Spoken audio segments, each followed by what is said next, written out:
I'm responsible for our flagship product called Nexar.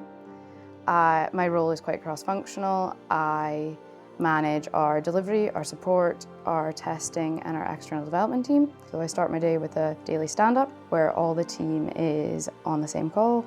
We all have a talk through what their issues are that day, what's coming up, what's ongoing, and if they have any concerns. Onboarding is we try to keep it as simple and easy as we can.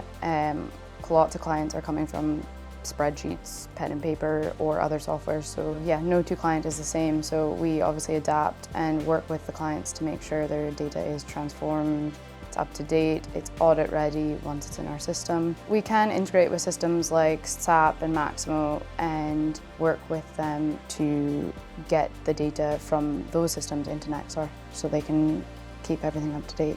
So our focus is still on EX inspections, but we're looking to broaden to other inspection types such as like bolted flanges, flexible hoses, and just general inspection types. The future of Nexar is quite exciting. We've recently partnered with Sword, which gives us more resources and more expertise. A big part of what I do is make sure our product roadmap aligns with new technologies. We're looking into AI, digital twin solutions, and working with clients to make sure all their inspection data is easily accessible in different forms.